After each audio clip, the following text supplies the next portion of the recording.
news, guys. I got my 70 Challenger back home with me as a stuffer in this tiny garage. You can see I just shoved everything in there. I mean, yesterday I had to do so much things, but you know, I got her home. She's running, and right now I'm about to put on some Lucas fuel injector cleaners on that thing. Got a fresh new tank of gas with me, so we're just gonna put it in. I don't know much about these Lucas's brand, but old guy in AutoZone told me that this is a really good one. Apparently it's better than Seafoam, so let's just put it in real quick.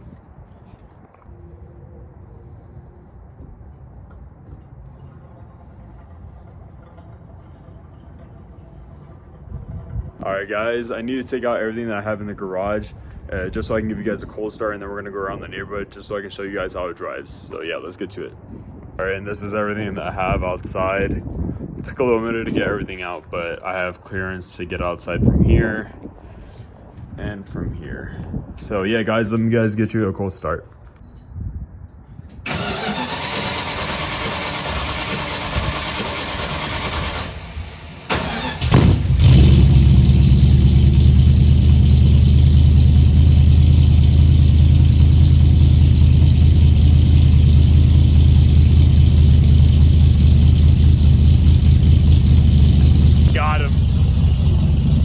Got him.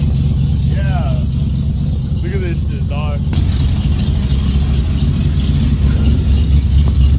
The alternator bar is just like flicking up and down. That's me almost down in the tank.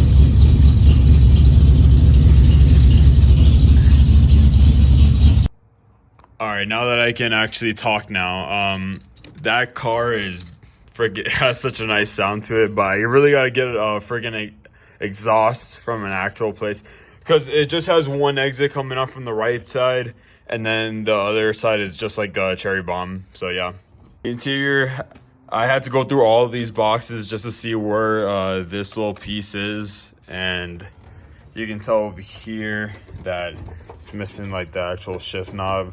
I had to push this down by my finger, which kind of hurts. As a reverse light over here, this doesn't really have a glove box. It just goes down like that. I gotta see if I can find one, get that going. And yeah, this is not bolted on either. This is just, I don't know. This car has so much play that I need to work on just fastening everything else. And I believe this has to be like something with the wiper fluid, I believe. I don't know. I know back then you had to like actually pump it. Or if you guys know what this pedal is too, you just let me know. Brake release right over there. This car, not sure if it actually had AC from the factory, but it does show these gauges. But I don't know. I mean, I know most cars back then had this little thing, but it didn't really have AC at all. It's weird. In this glove compartment over here, I have a lot of space. Well, that's where that thing was. I was looking for that shit. Interior pieces. This has like a ashtray over here. So like when I have my homies from Miami, we can just kick it up in here.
slam on your foot.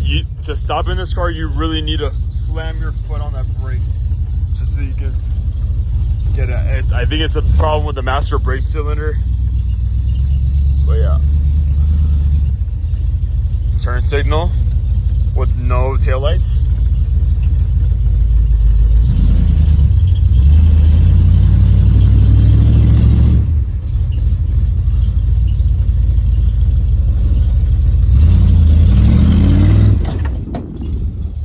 Don't know what the fuck that was, but probably shouldn't be pushing this car as it is right now. But yeah, I got the Acura over there. Let's get this thing going.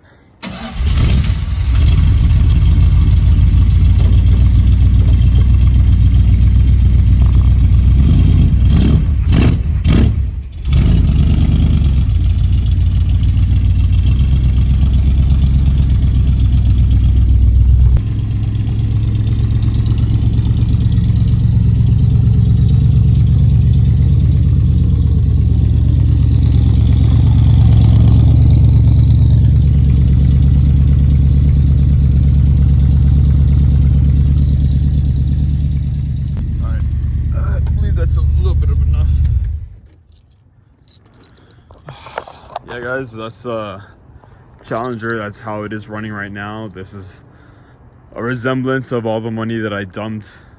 I spent $17,000 plus the $1,000 extra for putting into the garage, getting the brake fluid done and some suspension getting cleared out. And yeah, this is the end result. I'm gonna put you guys on through like a picture that I have of the quote that the garage charged me. I'm gonna put the picture up on the screen right over here.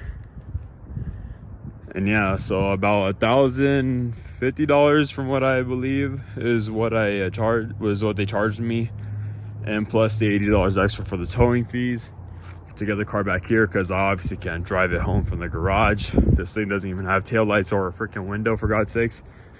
And yeah, these are all the problems that the garage said, because I got the full VIP inspection report from it, and they told me that the car did not have a reverse, which was wrong because I just put it in reverse right now. Part with the pitman arm, which they did not fix, because the pitman arm over here, they tried several different things and still they couldn't find the right part for it. So it's good, it's fine now, but I would have to tackle that thing on in the future. These tires are from 2016. I haven't gone through all these boxes, but I do have one of these taillights over here. I'm gonna have to find a way to buy these ones over here. The license plate valance, have to buy that, and do have the chrome trim to that rear part. I do have this little fuel thing. The paint is not in good condition by any means. This thing does need a repaint, which I do have an idea. Let me know how you guys like it. I do have an idea of having like racing red with some black racing stripes on it, and I think that would look cool in the car. To open the trunk, I have to open this little notch here.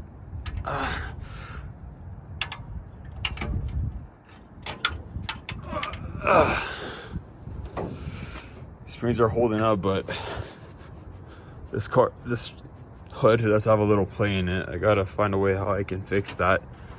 I have the pieces to the fenders, which I need to bolt on today. Bought a new battery for it. Don't know the condition of this engine, and also would like to know, the guy said it was a 360. I'm not a highly Mopar guy to the point where I want to be one, but the guy said it was 360. That's a 340 over there, 4-barrel. If you guys can comment down below to tell me the specifics of this engine, that'll be awesome if you guys can. Definitely need to work on the master cylinder for the brakes. You have to like slam on them. This is an old car. You have to like slam on those brakes just to get it to start up. I do want to add some power steering to this car, because if I'm going to be taking this out to the track, which I will, it does need some actual power steering, powering brakes, and yeah. Man, I would love to turn this thing into a track car in less than a month, but I'm running on this thing with a bartender salary, and I know that's not sufficient, but I'm trying to get out of bartending just so I can fund the race cars that I want to. I do want to get this Acura RSX to a track spec ready, but it's also my daily driver, so I can't really boost it. But this car is going to be the star of the challenge, the star of the channel. I wanted this car ever since I was a little kid. My dad, he's a big Mopar guy, and he put me on to what a Challenger was when he gave me like a little toy when I was a little kid of a Challenger, and since then I always wanted a 70 Challenger. I had to put this down real quick. So yeah, man, that's how the car is right now. This car, I do have high hopes for this thing. I do want to get this thing mechanically ready in terms of like the Utah emissions in less than 2 months, and until then I'm not gonna stop trying. I'm gonna keep going at it, and I love this car so much. This car not only does it have practically no rust, despite that little surface rust over there, it's just, it runs and it had the engine, and the Mustang had none of those things. And I'm just happy to see that all my work that I've been putting on the last year and a half has finally had some merits into it, like has some like truth. And I just thank God I found this car when I did. It's a beautiful car, dude. I can't wait to get this thing track ready. And thank you guys so much for watching. My name is Ivan Reyes, and I hope you guys stick around because there's big things coming to the channel.